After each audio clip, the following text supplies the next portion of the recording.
Hello दोस्तों, welcome again. अब हम आगे शुरू करेंगे। वैसे मैंने एक इंट्रोडक्टरी वीडियो डाल दिया था। नई यूनिट है, ये 12 नंबर की पूरी यूनिट है आपकी complete. Determination of income, output and employment, जो कि कॉन्सेप्ट्स हैं एग्रीगेट डिमांड और एग्रीगेट सप्लाई, ADAS थ्योरी जिसको हम कहते हैं। आप जो भी किताबें पढ़ रहे होंगे उसमें हो सकता है कि इस पूरी यूनिट को 2 या 3 चैप्टर्स में डिवाइड कर दिया, लेकिन ये पूरा का पूरा जो प्रोपोर्शन आएगा आपके 12 मार्क्स में आएगा। तो आज मैं आपके साथ 2 क्वेश्चंस डिस्कस करूंगा। एक क्वेश्चन को समझाने के बाद थोड़ा सा एक स्मॉल ब्रेक हम लेंगे और फिर दूसरे क्वेश्चन के साथ आएंगे। समय बचाने के लिए मैं पहले से ही कुछ बातें लिख लेता हूँ बोर्ड पर, तो ये आप बोर्ड देख पाएंगे पूरी अच्छी तरह से। तो इसका स्क्रीनशॉट ले सकते हैं और आंसर्स डिस्क्रिप्शन में आएंगे। स्क्रीनशॉट पर भी मैं क्वेश्चंस डाल ही दूंगा, वो सब आप यहाँ देख ही लेंगे।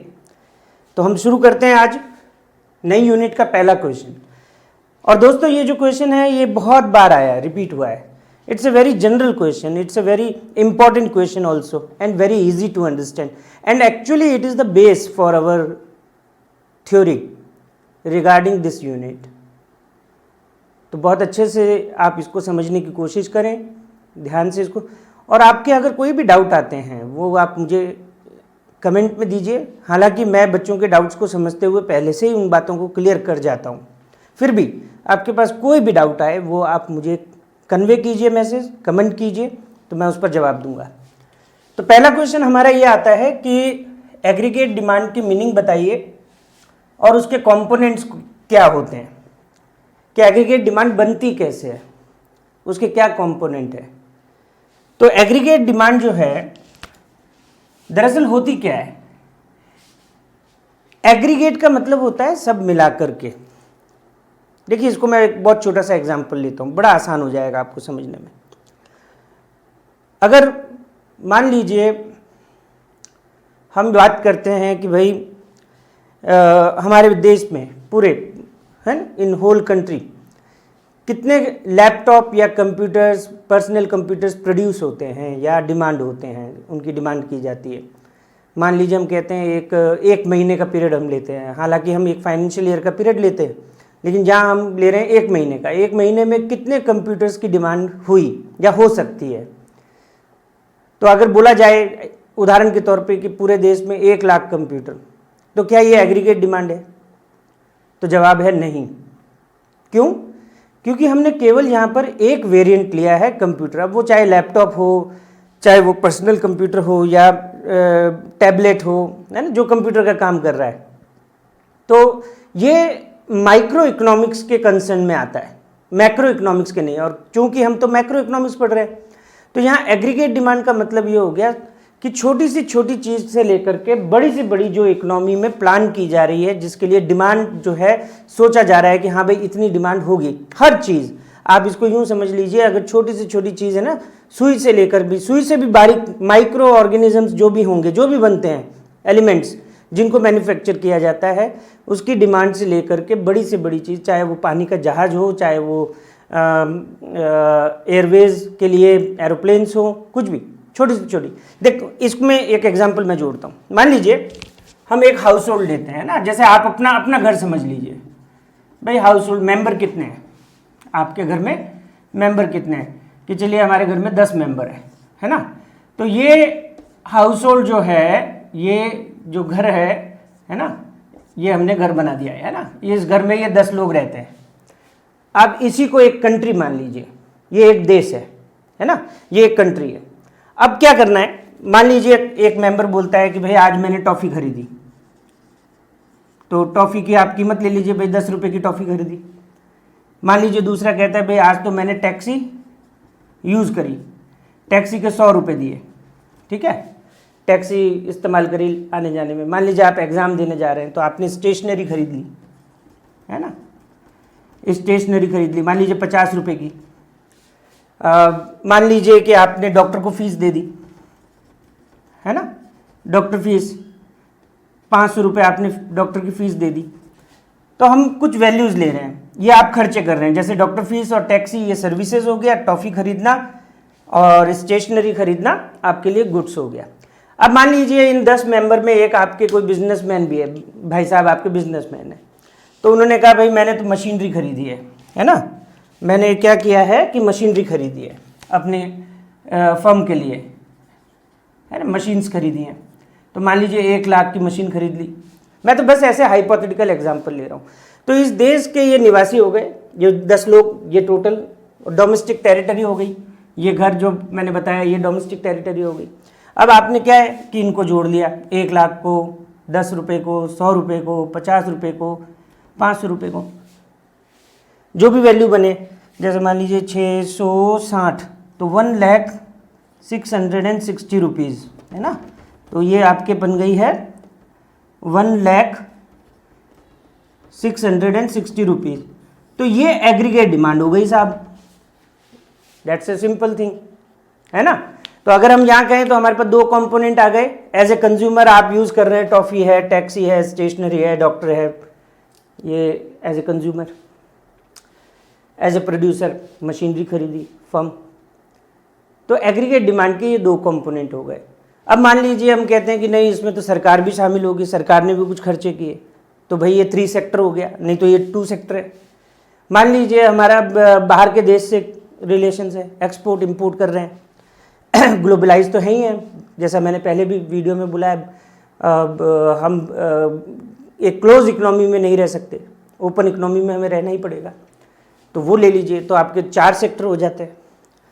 तो क्या क्या चीज़ें हैं जो एग्रीगेट डिमांड में। अब एग्रीगेट डिमांड क्या हुआ, एग्रीगेट डिमांड जो हो गया वो आपके लिए प्लान एक्सपेंडिचर है।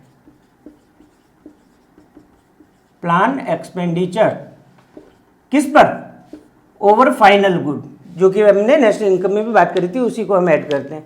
तो प्लान क्यों होता है, जिसको हम एक्स एंट भी बोलते हैं। और जो एक्चुअल एग्रीगेट डिमांड आएगी, यानी कि फाइनेंशियल ईयर गुजरने के बाद में जब देश ये कैलकुलेट करता है कि भाई जनरली उस गुजरे हुए वर्ष में लोगों ने कितने गुड्स की डिमांड करी, छोटी से छोटी चीज़ से लेकर के बड़ी से बड़ी चीज़ को, है ना।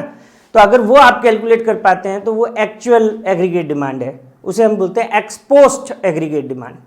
लेकिन कीन्स ने क्यों ये इस पर जोर दिया कि हमें प्लान एग्रीगेट डिमांड को कंसीडर करना चाहिए, उसका कारण ये है कि इकोनॉमी में जो है मतलब सरकार के पास ये ताकत होती है कि वो डिसीजंस ले लोगों के खर्च करने की प्रवृत्ति पर, जिस पर मैं बात करूंगा। अगला क्वेश्चन है जिसको हम कहते हैं प्रोपेंसिटी टू कंज्यूम, या इकोनॉमी में कितना इन्वेस्टमेंट हो, सरकार की नीतियां तय करती हैं, सरकार की पॉलिसीज तय करती हैं।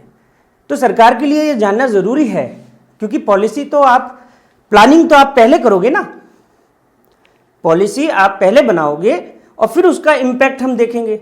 अब कोई घटना गुजरने के बाद में अगर हम लाठी पीटें तो क्या मतलब, उसके पहले ही हमें तैयार होना पड़ेगा, है ना। हम घर के दरवाजे क्यों बंद कर लेते हैं कि भाई हम ये मान के चलते हैं कि संभावना है कि चोरी हो सकती है या कोई इंट्रूडर्स हमारे घर में घुस सकता है ज़बरदस्ती, तो हम पहले से ही उसकी सुरक्षा करते हैं। अब ऐसा तो है नहीं कि सुरक्षा हम बाद में देंगे और घटना पहले होगी। इसलिए क्या किया जाता है, इकोनॉमिस्ट जो हैं वो प्लान करते हैं एक्सपेंडिचर्स को, कि भाई एक फाइनेंशियल ईयर में कितना खर्चा एक पूरे देश में फाइनल गुड्स पर किया जाएगा। तो ये खर्च करने वाले लोग कौन होते हैं, उन्हीं को हम सेक्टर्स बोलते हैं, और वो इसके कंपोनेंट है। तो ये बहुत इजी हो गया।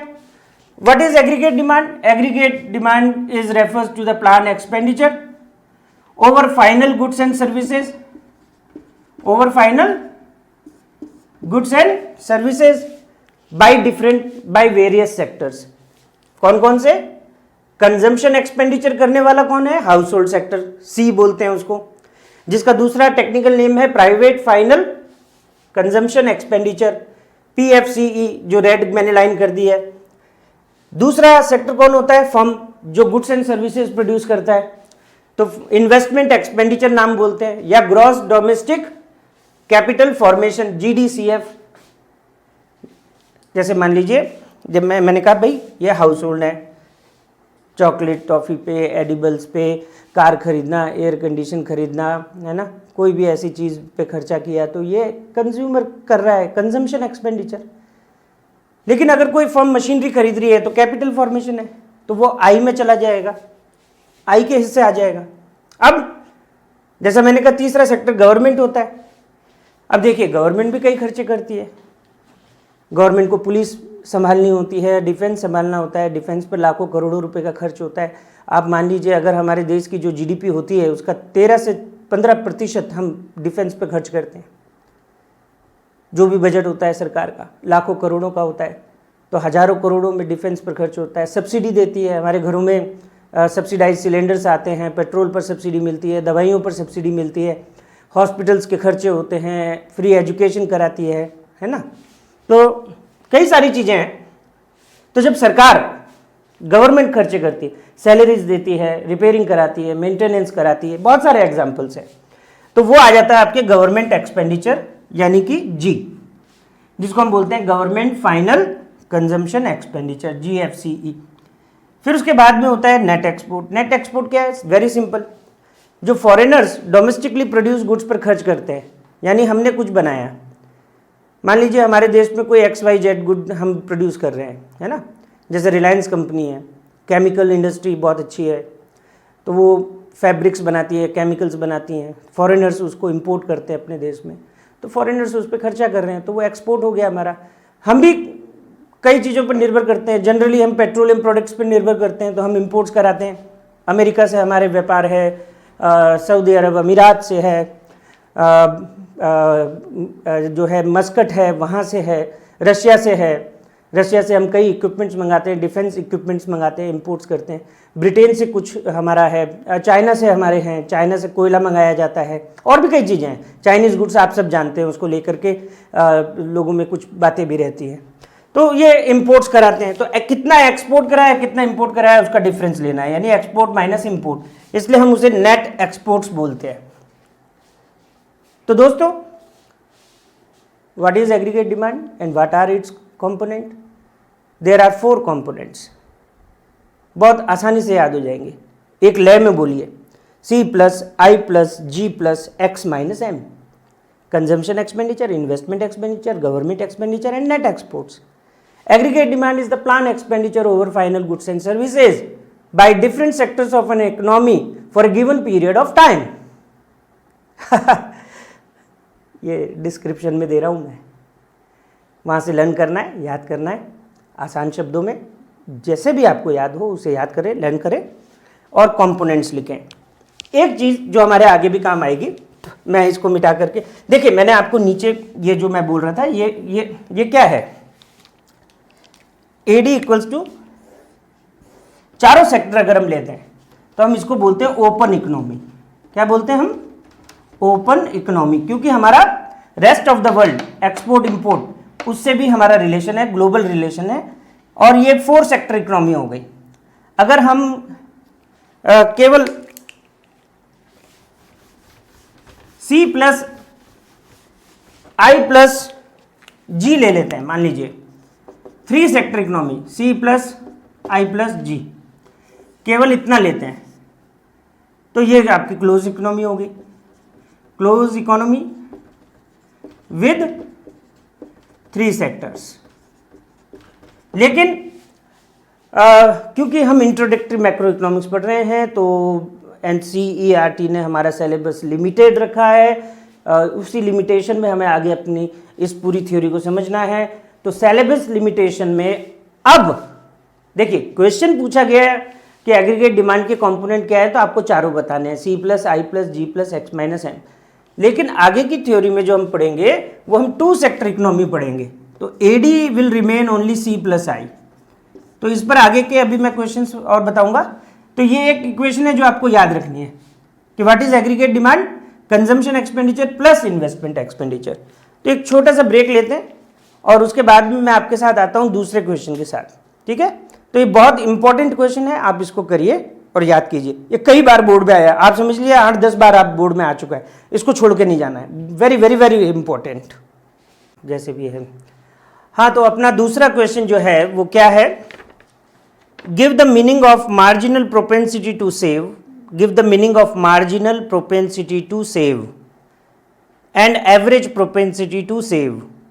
Can the value of average propensity to save APS be negative? क्या वो नेगेटिव हो सकती है? Give reasons for your answer. अब ये एक क्वेश्चन है जो पूरे कॉन्सेप्ट का एक हिस्सा है, वहाँ से ये आपके नॉलेज को निकालने की कोशिश कर रहा है। तो उसके लिए मैं आपको कुछ थोड़ी सी जानकारी दे देता हूँ कि क्या क्या उसमें, और भी कई क्वेश्चंस आपके कवर हो जाएंगे। तो ये कॉन्सेप्ट जो है ये हमारा आता है propensity to consume and propensity to save. देखिए, जैसा मैंने आपको कहा, मैक्रो इकोनॉमिक्स जनरली एक जो काम है ये जॉन मेनार्ड कीन्स के खाते में जाता है, उन्हें इसके लिए क्रेडिट दिया जाता है, कीन्सियन थ्योरी।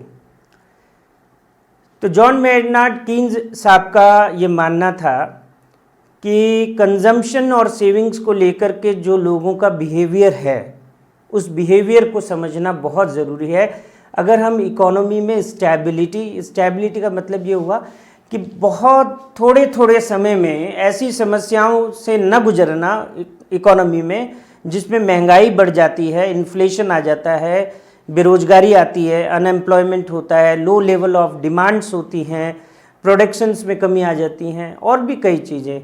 जब ये अपनी भयानक परिस्थितियों के साथ आती हैं तो हम इसे ग्रेट डिप्रेशन भी कहते हैं, जिसके एग्जाम्पल्स हैं दुनिया में, लोगों ने जिसको भोगा है, जिसकी तकलीफ़ों को जाना है, तो वो ग्रेट डिप्रेशन कहा जाता है, इकोनॉमिक रिसेशन कहा जाता है, आर्थिक मंदी से बुलाया जाता है। तो वहाँ पर कैसा बिहेवियर हो, ये कीन्स ने समझने की और समझाने की कोशिश करी है अपनी थ्योरी के ज़रिए। और वहीं जैसा मैंने आपको बताया था कि क्लासिकल इकोनॉमिक्स से उन्होंने थोड़ा सा अलग व्यू रखा कि गवर्नमेंट इंटरवेंशंस होने चाहिए। चलिए वो बातें सब हम बाद में करेंगे, पहले हम अपने मैं बोर्ड पर कुछ आपको दिखा रहा हूँ उसको लेके समझ लेते हैं। देखिए, यहाँ प्रोपेंसिटी का मतलब क्या होता है? प्रोपेंसिटी का मतलब होता है एक प्रवृत्ति। जैसे अगर मैंने आपसे पूछा, देखिए सैकड़ों बच्चे वीडियो देख रहे हैं, जब मैं ये सवाल आपसे कर रहा हूँ कि आपके पास कुछ पैसा है, मान लीजिए आपके पास 100 रुपये आता है या आपके पास इनकम है, खर्च करने के लिए आपको मिला है, तो क्या आप हमेशा 100 रुपये पूरे खर्च कर देते हैं? तो आप में से कुछ बोलेंगे हाँ बिल्कुल, कई बार हम तो इससे ज़्यादा भी खर्च करते हैं। तो ये आपकी प्रवृत्ति हो गई। कुछ बच्चे बोलेंगे नहीं, हम तो कोशिश करते हैं कि भाई इसका 50% खर्च कर ले, यानी कि 100 में से 50 रुपये हम खर्च करेंगे और 50 रुपये बचा जाएंगे, उसकी बचत कर लेंगे। तो ये भी एक प्रवृत्ति है, प्रोपेंसिटी है। इसी तरह कुछ कहेंगे कि ये नहीं, हम बड़ा प्रोपोर्शन तो खर्च कर देते हैं, यानी कि 80%, 100 में से 80 रुपये हम खर्च कर देंगे, 20 रुपये बचाएंगे। कोई कह रहे हैं कि हम 20 रुपये तो खर्च करेंगे, 80 रुपये बचाएंगे, कुछ भी हो सकता है। तो इन सब की प्रवृत्तियों को अगर हम एक एवरेज ले लें, एक औसत ले लें, तो उस औसत को हम बोल देते हैं कि प्रोपेंसिटी टू कंज्यूम क्या है। अगर खर्च करने की प्रवृत्ति है और अगर बचाने की प्रवृत्ति की बात कर रहे हैं तो हम उसे प्रोपेंसिटी टू सेव कह देते हैं। तो यही इनके दो कॉन्सेप्ट्स आते हैं, एक आता है प्रोपेंसिटी टू कंज्यूम और दूसरा प्रोपेंसिटी टू सेव। इसमें पहला है APC, average propensity to consume. जैसा कि आप बोर्ड पर देख रहे हैं, फॉर्मूला क्या है? It refers to the ratio between level of consumption to the corresponding level of income, C upon Y. अभी एक इक्वेशन मैंने आपको बताई थी, AD equals to C plus I. अब आप ये सारी इक्वेशंस अपने दिमाग में रखना शुरू कर दीजिए। तो एक इक्वेशन वो थी, दूसरी ये आ गई। इसी तरह मार्जिनल प्रोपेंसिटी टू कंज्यूम का फॉर्मूला है डेल्टा। ये ट्राइंगल जैसा जो दिख रहा है ये चेंज को शो करता है, डिनोट करता है चेंज, बदलाव। अभी मैं आपको सारी चीज़ें बता रहा हूँ, एक बार फॉर्मूला देख लीजिए। तो delta C divided by delta Y, Y मतलब होता है इकोनॉमिक्स में इनकम, इनकम को हम वाई से डिनोट करते हैं, वेरिएबल है ना, जो अपनी जगह पे कोई भी वैल्यू रख सकता है। इसी तरह एवरेज प्रोपेंसिटी टू सेव जो आप रेड में देख रहे हैं, ये होता है saving divided by Y, that is the ratio between level of saving to the corresponding level of income. On the other hand MPS, marginal propensity to save, is equals to change in saving to change in income. ठीक है ना, जो भी income में change in saving मतलब बचत क्या कर रहे हो, इनकम जो नई इनकम आई है उसमें से कितना पैसा आप बचाओगे, और इसी तरह जो नई इनकम आई है उसमें से कितना पैसा आप खर्च करोगे। तो ये 4 फॉर्मूले आपको याद करने हैं, APC C by Y, MPC delta C by delta Y, APS S upon Y, MPS delta S upon delta Y. उसके बाद में एक टेबल मैं आपको दिखा रहा हूं कि how we are going to calculate. तो इसको एक बार देखिए, जैसे आपके पास ये इनकम दिया है, इनकम हम 0 से स्टार्ट कर रहे हैं। क्या इनकम 0 हो सकती है? मैं आगे क्वेश्चंस में बात करूंगा, लेकिन एक जिक्र तो कर ही लेते हैं। किन साहब ने एक बहुत इंपॉर्टेंट साइकोलॉजी जो है कंजम्पशन की और सेविंग की, जो साइकोलॉजी होती है, उस साइकोलॉजी की बात करी थी, साइकोलॉजिकल लॉ ऑफ कंजम्पशन के नाम से, जिसे हम कहते हैं साइकोलॉजिकल लॉ ऑफ कंजम्पशन। ठीक है ना, it's a psychological law of consumption, psychological law of consumption. इस थ्योरी के ज़रिए वो ये कहना चाहते थे, उन्होंने ये समझाने की कोशिश करी कि भाई कई मरतबा ये संभव है कि हमारी इनकम 0 हो जाती है। और देखिए, इसको समझने के लिए हमने ताज़ा तरीन एग्जाम्पल अपने जीवन में देख लिया है। कोविड का टाइम था, लॉकडाउन्स लग गए थे, सरकार ने बाहर निकलना मना कर दिया था। हिंदुस्तान में करोड़ों करोड़ों लोग ऐसे हैं जो दिहाड़ी मजदूरी करते हैं, रोज़ बाहर जाएंगे, काम करेंगे तो पैसा कमाएंगे, नहीं तो उनके घर में पैसा नहीं आता। आंकड़े हैं बहुत सारे, जब मैं इंडियन इकोनॉमी में आऊँगा तो वहाँ पे भी इन आंकड़ों पर बात करेंगे।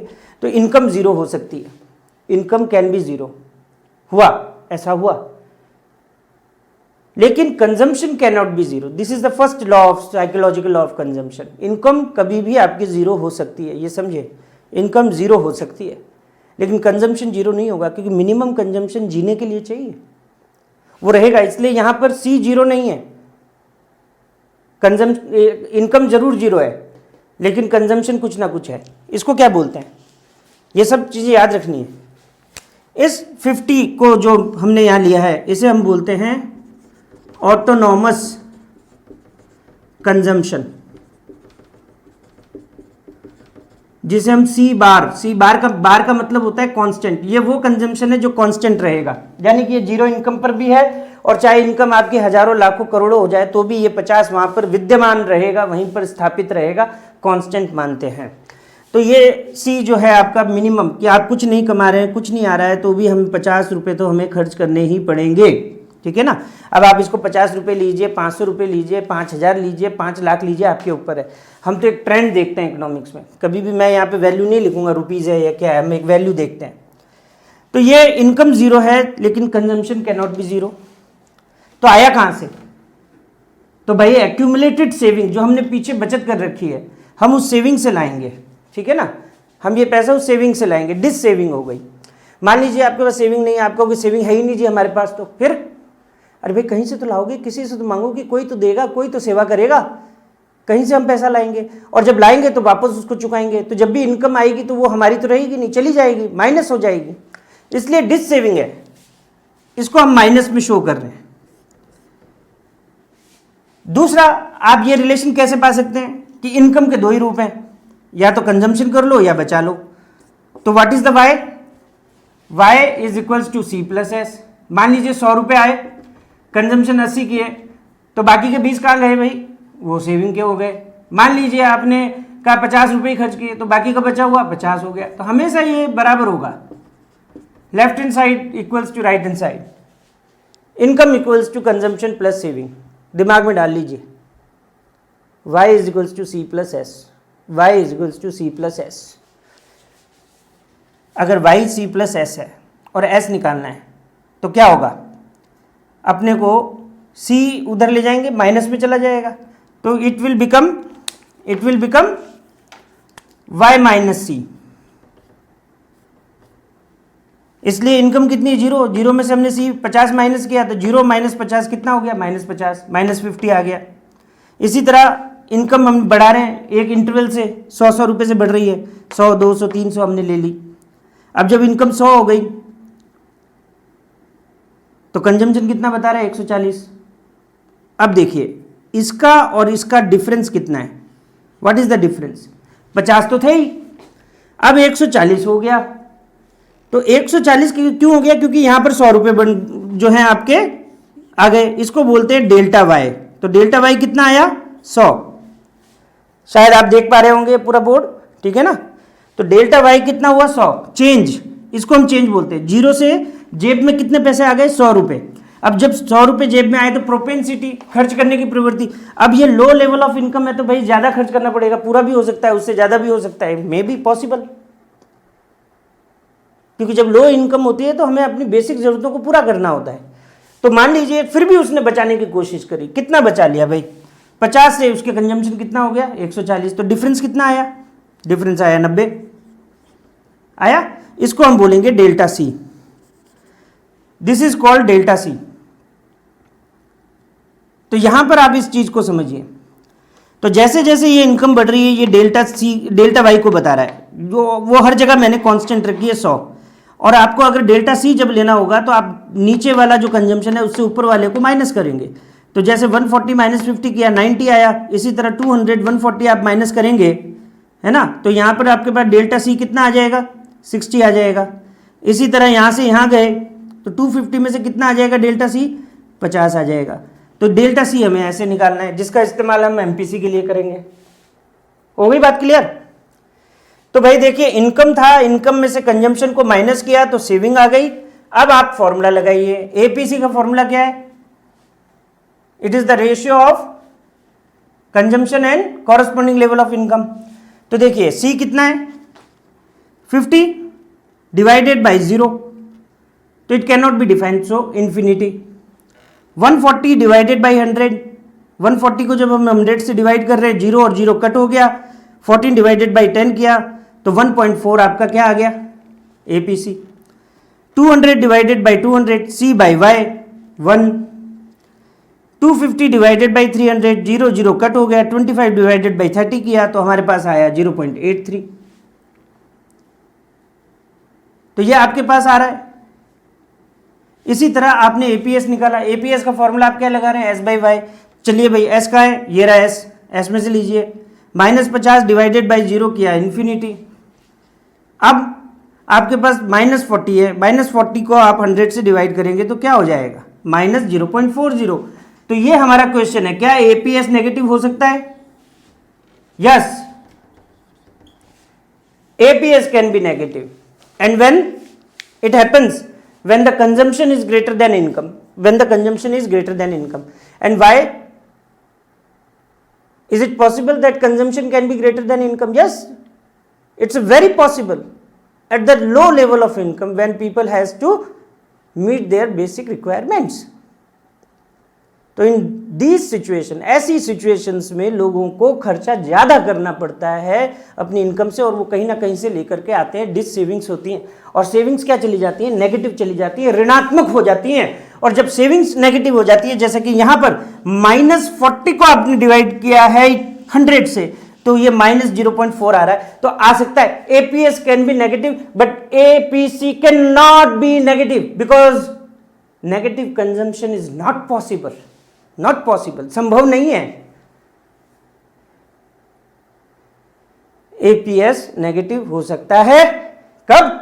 जब कंजम्पशन इनकम से ज्यादा हो।